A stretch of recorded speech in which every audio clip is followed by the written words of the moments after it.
Selamat siang Pak Andri dan teman-teman semuanya. Kami dari kelompok Unit 3. Sebelumnya perkenalkan terlebih dahulu, saya Septian Jadi Sulastri dan kedua teman saya Santi Soliha dan Novita Liana. Di sini kami ingin mempresentasikan mengenai translation procedure.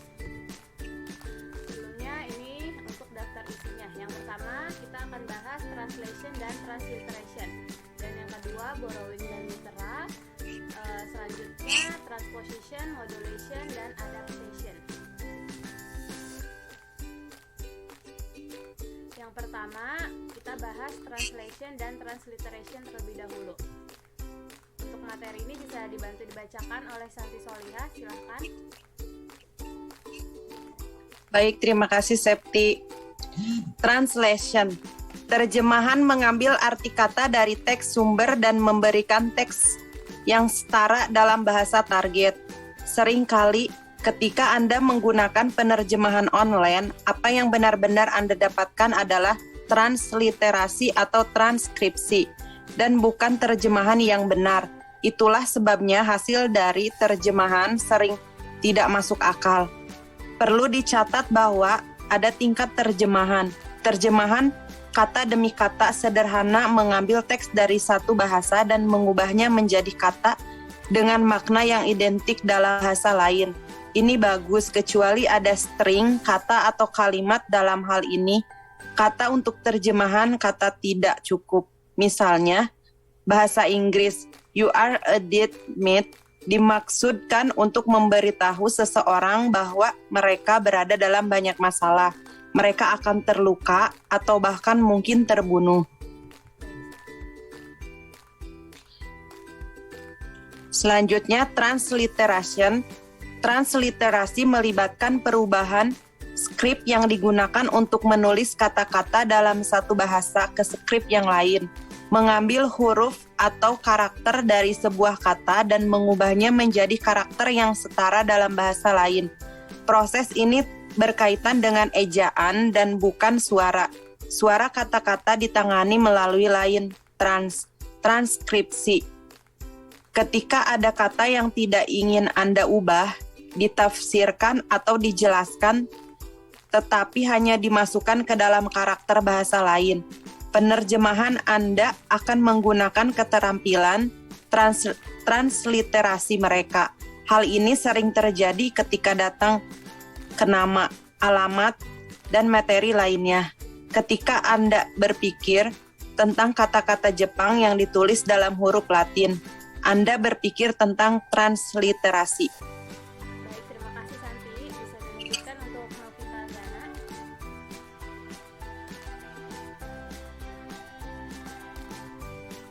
Borrowing dan literal.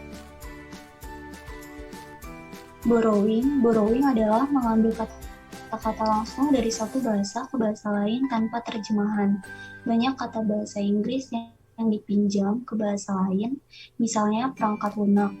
Di bidang teknologi dan punk dalam budaya, bahasa Inggris juga meminjam banyak kata dari bahasa lain, yaitu abattoir, cafe, passe, dan resume dari Prancis, hamburger dan kindergarten dari Jerman, bandana, max, dan sugar dari bahasa Sanskerta.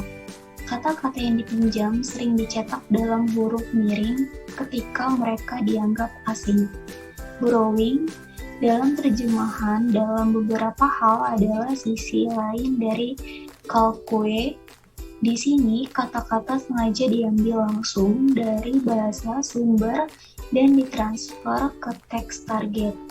Sekali lagi, ini telah menghasilkan banyak contoh yang telah memasuki penggunaan umum, terutama dalam bahasa Inggris, tetapi bahasa lain seperti Vietnam memiliki proporsi kata-kata pinjaman dan kata pinjaman yang sangat tinggi.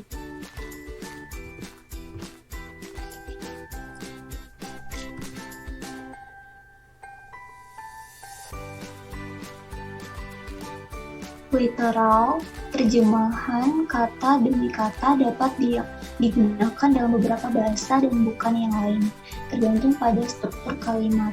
El equipo está trabajando para terminar el informe akan diterjemahkan ke dalam bahasa Inggris menjadi the team is working to finish the report.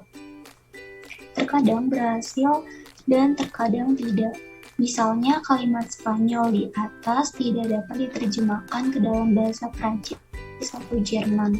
Menggunakan teknik ini karena struktur kalimat Prancis dan Jerman berbeda. Dan karena satu kalimat dapat diterjemahkan secara harfiah di seluruh bahasa, tidak berarti bahwa semua kalimat dapat diterjemahkan secara harfiah. El equipo experimentado está trabajando para terminar el informe diterjemahkan ke dalam bahasa Inggris menjadi the experienced team is working to finish the report. Experienced and team dibalik. Selanjutnya yang ketiga itu transposition, modulation, dan adaptation. Pertama A. Transposition.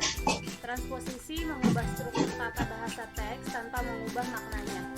Hal ini sering diperlukan untuk bahasa di mana struktur gramatikal berbeda antara Inggris dan Prancis, Jerman atau Spanyol misalnya.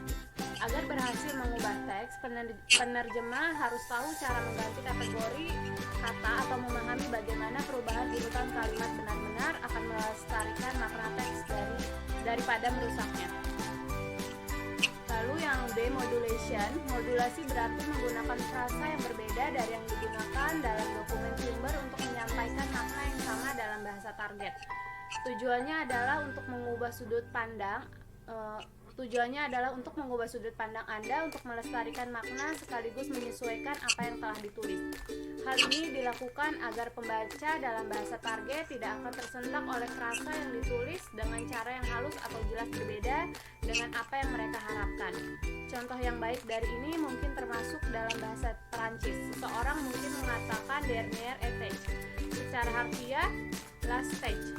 Dari sebuah bangunan untuk penutur bahasa Inggris, harapannya adalah agar frasa tersebut mengatakan top floor. Dalam bahasa Jerman, sebuah tanda mungkin mengklaim Lebensgefahr, secara harfiah danger to life. Seseorang penutur bahasa Inggris mungkin memahami hal ini, tetapi akan lebih alami bagi mereka untuk melihat danger of death. C. Adaptation. Beberapa frasa yang hanya relevan dengan seseorang dari budaya bahasa sumber harus lebih disesuaikan sehingga relevan dengan seseorang dari budaya lain. Misalnya, bahasa Inggris memiliki banyak frasa yang berasal dari kriket atau terminologi angkatan laut, let the cat out of the bag, Navy, having a good innings, cricket, showing your true color, atau Navy. Ini biasanya perlu disesuaikan ketika diterjemahkan ke dalam bahasa target. Praktik umum adalah mencoba menemukan setara budaya. Misalnya, ketika menerjemahkan dari bahasa Prancis ke bahasa Inggris, lelucon Belgia dari aslinya mungkin disesuaikan dengan lelucon orang India. Ya, sekian presentasi dari kami. Mohon maaf jika ada salah-salah kata. Terima kasih semuanya. Selamat siang.